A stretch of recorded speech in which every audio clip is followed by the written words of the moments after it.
The night was heavy with snow, bitter winds tearing through the small frontier settlement and groaning through the trees as if the earth itself were restless and 12-year-old. Clara stepped outside with nothing more in mind than fetching a pail of water, never knowing her small footsteps were about to carry her into a moment that would change not only her own life but the destiny of her people. As she trudged through the frost, her eyes caught something strange near the fallen oak at the edge of the field, and there, half buried in the snow, lay a man, his chest rising with painful effort, his skin pale beneath streaks of dried blood. Clara froze because she knew instantly who he was, an Indian warrior, one of the people she had been taught to fear. All her life she had heard the stories that these men were fierce, merciless, and dangerous, and her father had told her countless times to run if she ever saw one. Fear clawed at her heart, urging her to flee back into the warmth of her father's cabin.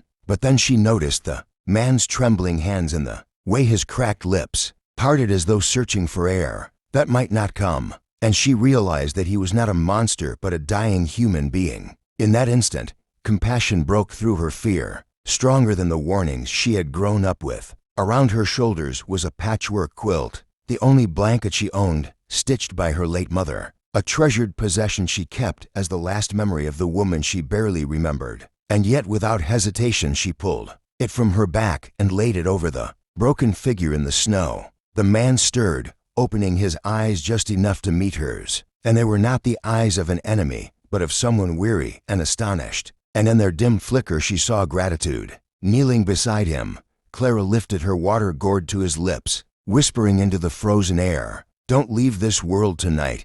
As long as I'm here, you won't be alone." She promised to return, to find food, to bring him to safety if she could, not knowing that this single act of kindness was not only saving one fading life but also planting a seed that would travel far across the plains. For beyond the snowy hills, hundreds of warriors were bound to this man by loyalty and blood, and when they learned of the young girl who gave away her only blanket to their fallen brother, their answer would come like thunder to hundreds strong, shaking the earth outside her father's barn. The night seemed endless, but Clara did not let fear guide her. Instead, she returned to the cabin, slipping quietly past her father's watchful ears, gathering a small loaf of bread, a flask of water, and a lantern, before creeping back into the storm, where the wounded man lay, beneath her mother's quilt. And when she reached him, she was struck by how fragile he looked, as if death itself stood beside him waiting for the last spark of breath to fade.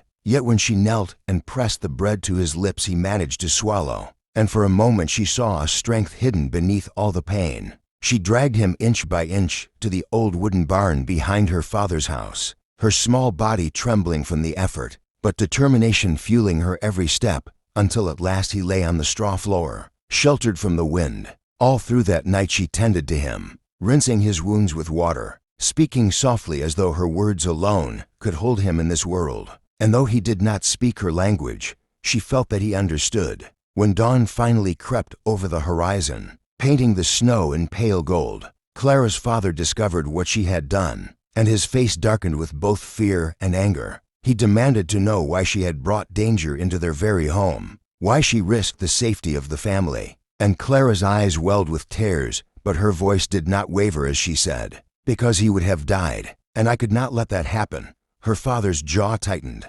torn between fury and the undeniable truth shining in his daughter's resolve. He allowed the man to stay for one more day, though his hands shook as he loaded his rifle, for he knew the consequence of harboring an enemy. What Clara did not realize was that somewhere across the frozen plains, riders had already begun to search, warriors bound by blood and loyalty, and their journey would not end until they found the brother who had vanished into the storm. As the sun climbed higher, villagers began whispering, rumors spreading of a settler girl hiding a wounded Indian in her barn, and suspicion burned in every glance. Yet Clara ignored them, for her heart was anchored to the man's survival. She did not see herself as brave. She only knew she could not let kindness die within her. That night, as the wind stilled for the first time in days, the land itself seemed to hold its breath, as if waiting for something vast to arrive. And far beyond the hills, hooves thundered softly against the frozen ground.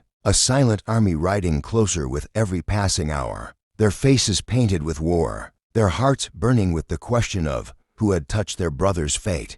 That evening the barn was dimly lit by the lantern Clara had left near the straw, its faint glow flickering against the wounded warrior's face as though fighting to keep his spirit from slipping into darkness. And Clara sat beside him, whispering small stories of her mother, of the way she used to sing while sewing that very quilt, hoping somehow her words would wrap him in warmth just as surely as the fabric did. The man's eyes opened now and then, struggling against the weight of pain, and though he spoke in a tongue she could not understand, his gaze carried a gratitude so deep it needed no translation. Outside, the village grew restless, neighbors gathering in small clusters, some demanding the man be handed over to the sheriff, others urging her father to drive the enemy out before his people came searching. Yet Clara's father, torn between protecting his daughter's fragile hope and protecting his home, did nothing, pacing with his rifle, staring at the barn as though it were a ticking clock.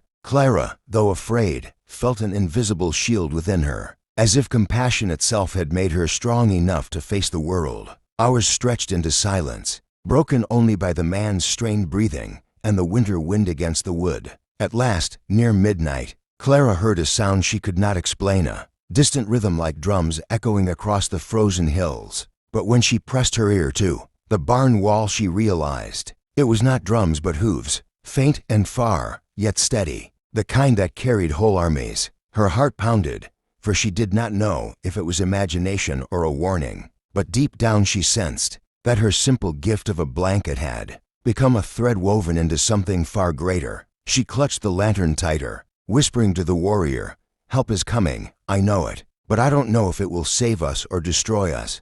And in that fragile, uncertain hour, the snow outside began to fall heavier, covering the land in a white silence, as if the world itself was preparing for the arrival of 200 shadows that would soon descend upon the valley and stand outside the barn where one young girl had dared to choose mercy over fear. By the time the moon rose high above the frozen valley, the barn had become more than a shelter. It was a fragile sanctuary where a child's courage guarded the thin line between life and death. And Clara, though exhausted, refused to close her eyes, afraid that if she drifted into sleep the man beneath her mother's quilt would slip away forever. Her father sat near the door, rifle across his lap, muttering under his breath about the madness of harboring an enemy. Yet even he could not bring himself to drag the man out into the cold, for each time he looked at Clara he saw the fire in her eyes, the same stubborn compassion her mother once carried,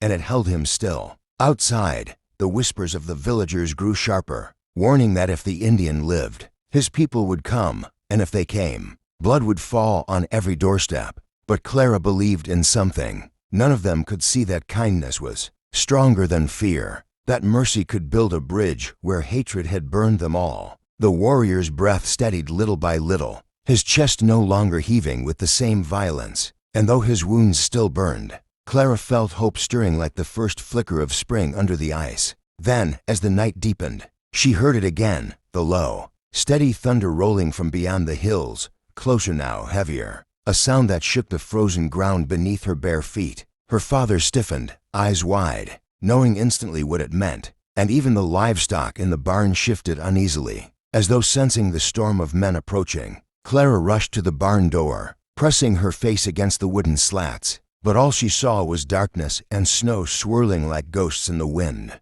Still, the sound grew louder, until there was no denying it, hundreds of hooves beating in unison, the earth itself trembling as though it carried the heartbeat of a mighty force. She turned to the warrior, whose dim eyes fluttered open, and for the first time a faint smile touched his lips, not of pain but of recognition, for he too had heard the thunder and knew who it belonged to. Clara's heart raced, torn between fear and wonder, realizing that her single act of giving warmth to a dying man had summoned something far greater than she could imagine. And so the chapter closed, with the barn trembling under the echo of an approaching army, 200 warriors riding through the night, their destination already chosen, the place where a young girl's mercy had lit a fire powerful enough to call them all